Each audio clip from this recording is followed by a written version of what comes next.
Hey everybody, welcome to the Back to Brilliance podcast. We're your hosts, Henry and Joseph. Thanks for tuning in. We ask that you subscribe, leave a comment or review. It helps great people like you find our podcast.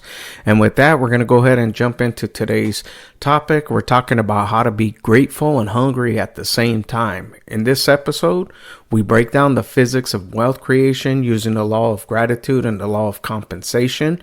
And we learn why dissatisfaction actually serves your connection to power and how to switch from the competitive to the creative thought. So with that, guys, I want to go ahead and bring on our co-host, Joseph. Joseph, say what's up and take it away. Hey, everybody. How's it going? If you're listening to this episode around the time that we release it, if you celebrate it, Merry Christmas, Happy Hanukkah, whatever you celebrate, Happy Holidays. And so today I wanted to talk about gratitude. And because this time of year, I really try to make it a point to really be grateful for what I've done this year, who I've helped, what I've done, who I've just be grateful for life, right? Because every year we get to live another day, and another day that we live is another great day, right? And so, once I'm around this time of year or around the new year, I really like to just sit there and appreciate everything that I have. And I want to, kind of go over the gratitude and abundance mindset today. Yeah, absolutely. Gratitude is one of the keys to unlocking, we'll say the blessings, that can come. A lot of times when you're ungrateful for certain situations or circumstances, even if they're not in your favor, we tend to find it, we gripe and stuff like that. So when you find yourself in a griping position and things are, not going that as they should, just give a little gratitude for even the basic things, because it's a necessity, in our life, and you'll see things will start to change, and we're going to unfold a little bit more deeper about gratitude. It's not a soft skill, we want to make that point, but gratitude is needed in your life, to further, and we're going to break that down a little bit more. So, but having gratitude for everything that happens, whether it's good or bad, we're not saying that, you can't find gratitude in the bad things that happen, because, the one thing that I've learned in my life is, change, and the constant of change always comes because of the gratitude. If you don't have gratitude, sometimes you're going to repeat it and then it turns into bitterness. So always practice gratitude in your life. And we're going to break down some more stuff, how the law of gratitude versus competitive thought work. Exactly. Yeah. And like Henry just said, right, be grateful for even the bad things, because even those bad things will help you level up in life, right? Challenges are only ways for you to improve.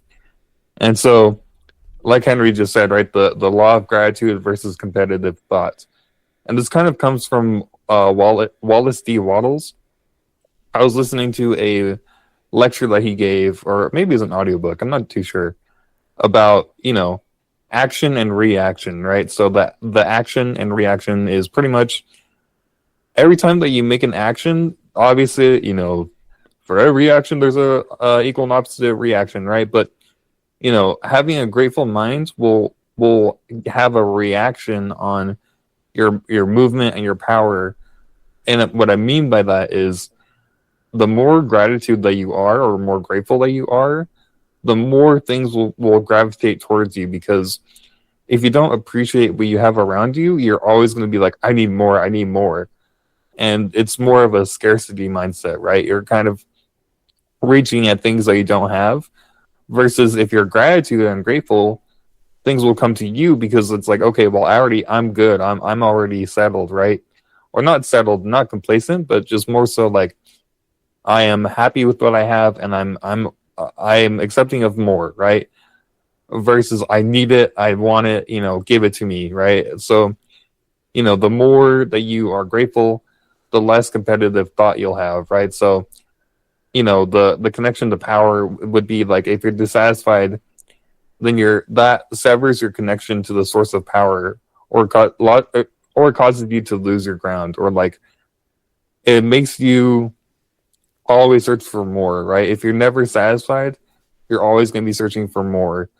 That's why greed is such a powerful sin, because if you're greed or if you're greedy, then you're going to constantly need more, right? And that goes beyond just wealth. Absolutely. And that's the thing,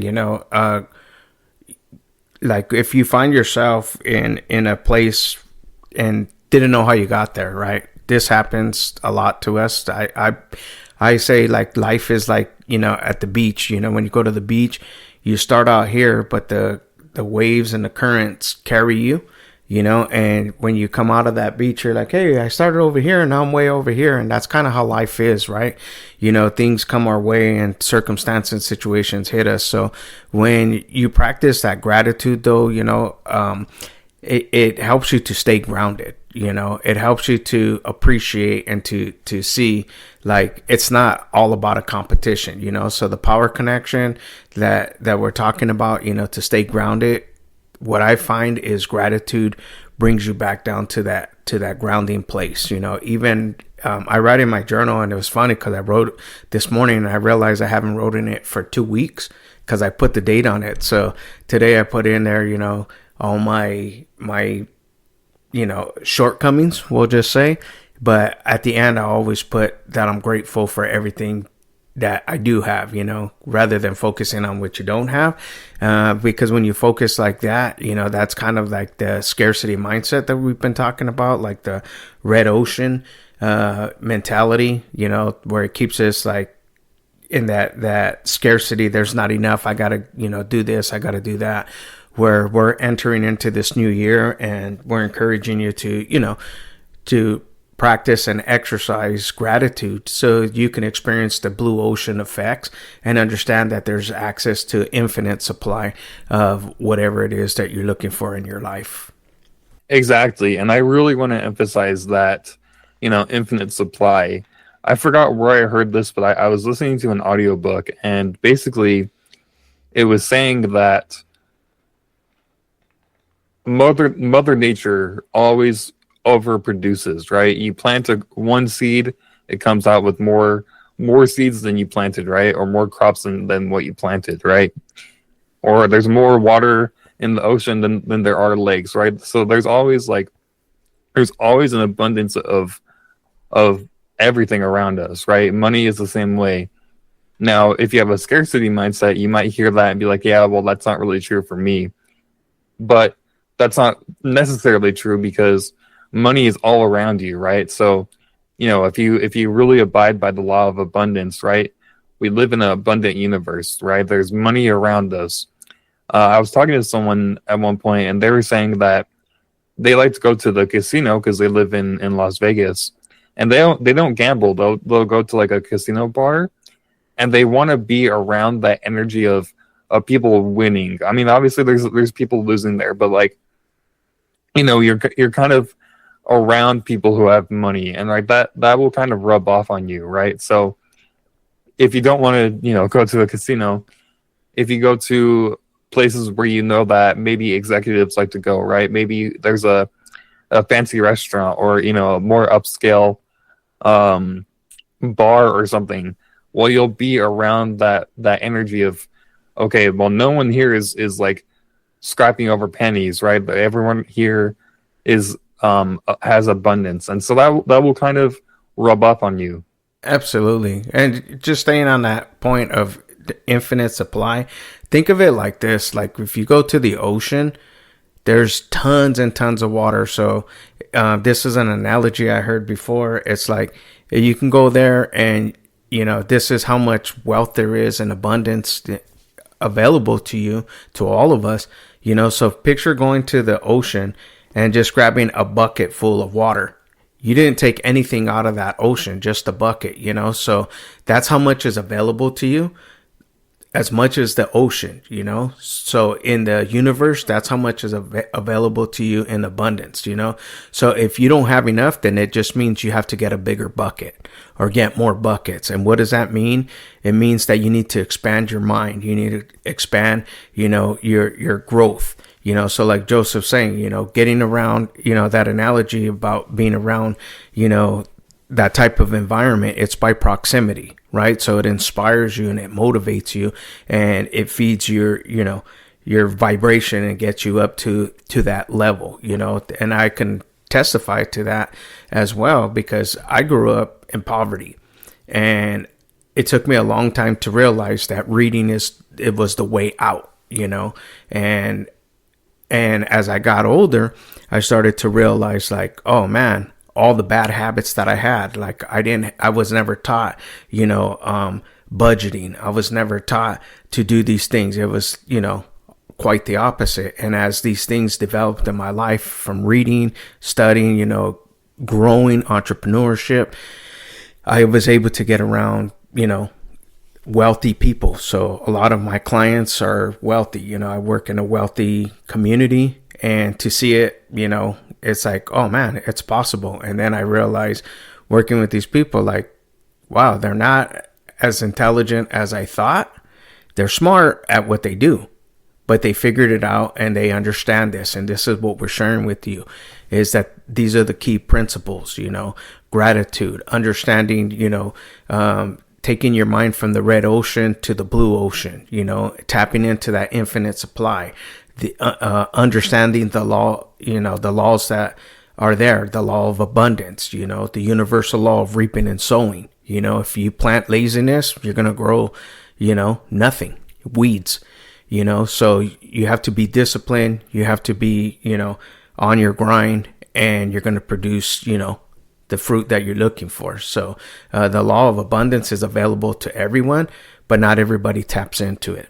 Exactly. And I kind of want to, go on to our next point, which is, escaping the scarcity trap, because it is a trap, right? It's a mental trap that we all go through, or most of us go through, right? And so like a lot of it comes from that competitive thought or that red ocean, there's not enough for me.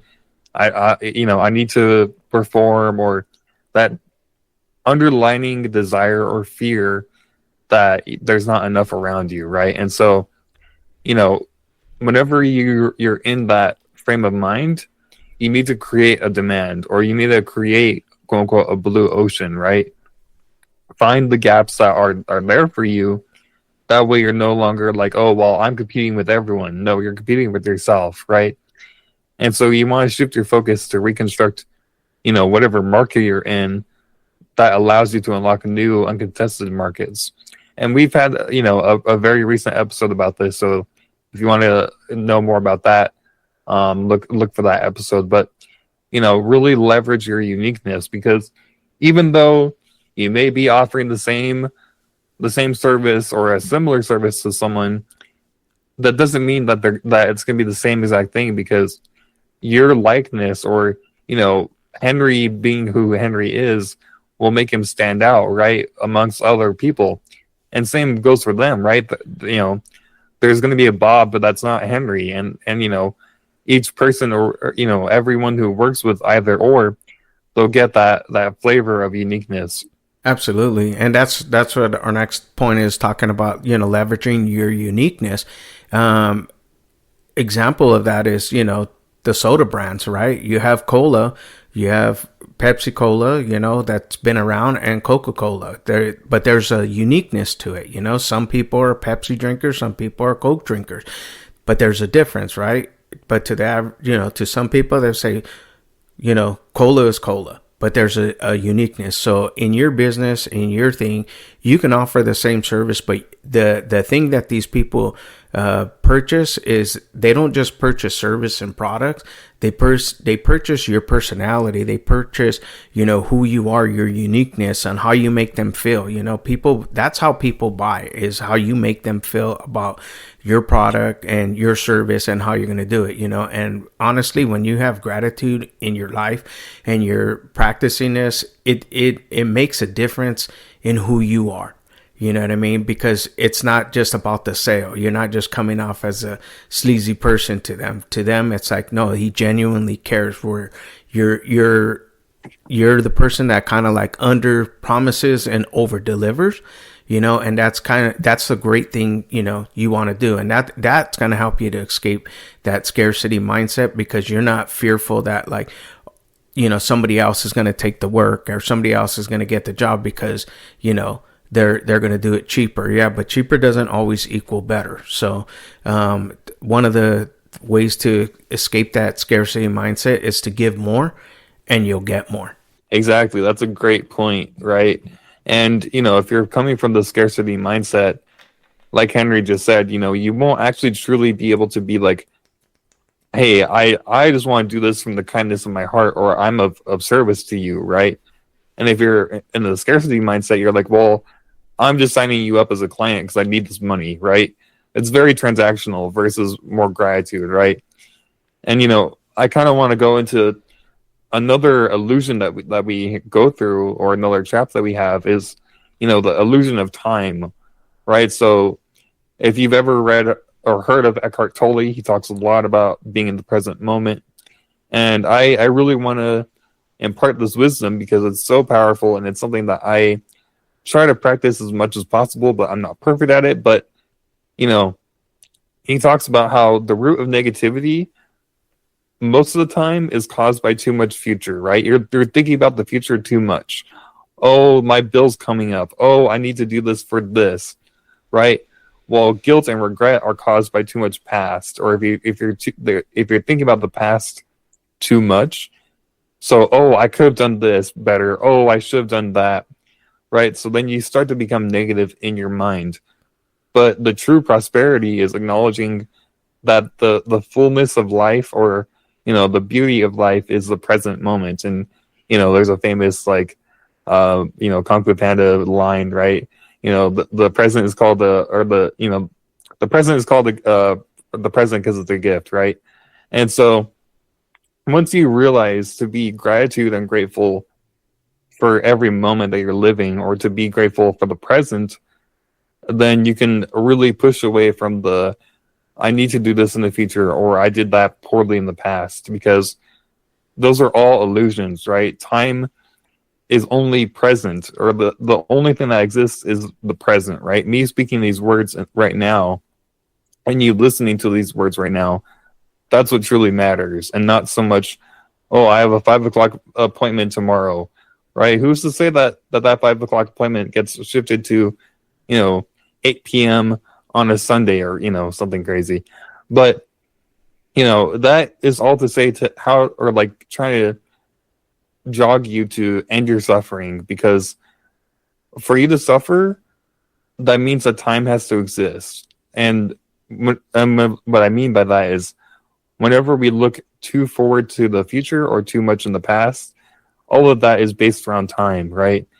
And so if we say that time is an illusion, not in the sense of like, oh, time doesn't exist, I'm I don't need time, but more so if you realize that I could do what I could do in the moment, and I'm doing the best I can in this moment, then that will really help you liberate yourself from negativity. Absolutely. And here's the thing. Yesterday is gone. Tomorrow's not promised. All we have is today. So this is the present time. This is where you make the difference for tomorrow. You can't go back and fix the past, but you can make it better today so that you can have a better tomorrow. So that time, and again, gratitude, that's the key driving force right here is gratitude, because again, you're going to forgive you got to forgive the past and let it go and make the changes, for the future. So, yeah, that's good stuff right there, man. I really like that, take this to heart, guys, because this is kind of where we're at as we're closing up the year. This is something I thought about for myself. It's like, man, for a few years, I've just been, when things got to a good point, I got comfortable, and I'm thinking to myself, I can't keep going like this in the comfort zone. It's not a place of growth. I'm growing, but I'll say not as much as I was when I was really keeping my foot on the gas pedal. So I am just telling you guys, being transparent, you know what I mean? Like sometimes, because everything's flowing, and it's just moving. So, but like I feel sometimes things are just mechanical too, So like, and that's not a good place to be, you know what I mean? So, use this gratitude though. That's the one thing that's carried me through, is gratitude, and keeping me focused and keeping me going and stuff like that. So, with that, I want to just say, like, one of the things that will help you to stay out of that comfort zone, and to keep going and get you to that next level is having yourself a gratitude journal. That right there has probably been one of the things that's helped me in my journey. And like I said, I don't write it in every day. I'm not going to be a hypocrite and sit here and tell you this is what I do and that you should do it. No, but I do find time when I'm feeling overwhelmed and stressed. And again, it just goes back to the points that we just made, how we're talking about, the root of negativity is it's true. This is a true saying, that anxiety is caused by too much future. It's where I get caught up thinking, oh, this, that, and the other, and then at that time, that's when the regret begins to come in, because it's like, man, I should have did this, I should have did that. So, I know it sounds like long-winded, but what I'm trying to drive home here, guys, is gratitude is the foundation. Exactly. Yeah. And I kind of like how you said, even if you don't do it all the time, you do it in the moments that you need to, right? So, whenever you're stressed or pressed about something, or, whenever you're thinking too much in the future or too much in the past, or filled with negativity, bring out or whip out your phone, right? Start journaling to yourself. And one thing that really helped me with journaling was I would pretend, and if doesn't work for you, that's okay. But I pretended like I was talking to my friend on the phone, or texting my friend on the phone, right? Most people text nowadays, especially in my generation. We don't really call as much anymore. So what I would pretend is that I was venting to my friend, right? And so me typing on my phone made my brain feel like it was texting someone. So then I started to use my phone as my journal. And so whenever you're in a down or a low point, or stressed, just whip out your phone and start journaling, right? What's stressing you out? What's bothering you? Be really honest with yourself. And then, like Henry said, don't just focus on the negativity, because it's one thing to let everything out, but it's another thing to let everything out and then transmutate it or transform it into something positive, right?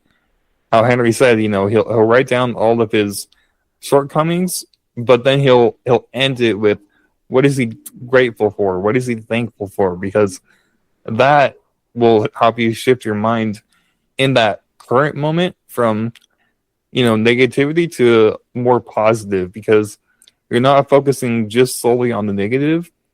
You're focusing on, okay, well, what can I be thankful for in this moment, right? So as you're actively writing stuff in that present moment, you're constantly, or you're forcing your mind to, again, transform your state of being or your state of mind. And so that's a really powerful thing. Absolutely. Yeah. And trust me, guys, it works many wonders, because I look at it, this is how I see it. Maybe it's the wrong way, but this is how I see it. Like, we are all going to complain, and we have our gripes, right? So when I write it down like that, like something that, I'm going through, I just write it down. Boom, boom, boom. All right. Now I got it off my mind. I got it on paper. I can see it. And then the gratitude, when I look at it, I'm like, oh man. So when I start writing the gratitude, it's funny, because I'll write all the stuff. Okay, boom. And then I start writing the gratitude, and it's like the gratitude just outweighs all the negativity. And that's what makes me feel good. That at the end, like we always say, that, change is a constant. So what I'm going through today is not going to be what I'm going through tomorrow or next week. And when I go back and I read the journal, I'm like, oh man, that's crazy. And you can see the growth in your life from it, because you're like, I'm not dealing with that anymore. That's not in my life no more.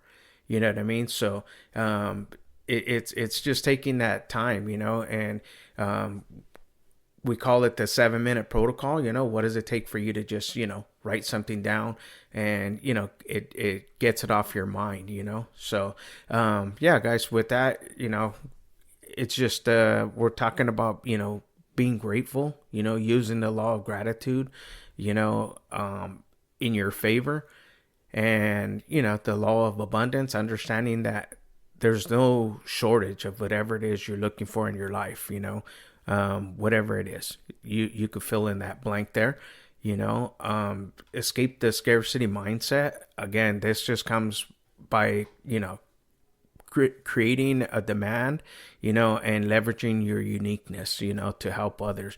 So you give more, you're going to get more. If, you give stress and fear, you're going to get more of that. So, like begets like, guys. And then we talked about, ending anxiety, so the way to do that is just to live in the present. You can't fix the past and go back, and tomorrow hasn't come, so just worry about today. So those are my thoughts. We want to bring Joseph back on, see if he has any closing thoughts before we end the podcast. Yeah. So again, I want to wrap up. And like we just said, right, gratitude. So I want to thank everyone that's listened to us for our first 49 episodes, right? We're on episode 49. And so I just want to really be thankful and grateful for everyone who has, messaged me on the side about, oh, where's your episodes? I've been missing your episodes. Or, hey, I like that point that you had, or, whatever the case may be, right? For everyone who's listening currently and in the future, I appreciate everyone. And yeah, so I also want to give a shout out to our community, because it combines practical self-growth tools with community support and weekly structure to help you stay focused and follow through with whatever you're trying to do. So that's at backtobrilliance.com. If you scroll down to our community section, you'll be linked up with like-minded people like you. Well said. All right, guys. Well, thank you for tuning into our podcast. Don't forget to subscribe, leave a comment or review. It helps great people like you find our podcasts. And with that, we're out. Till the next time, stay blessed. Bye-bye.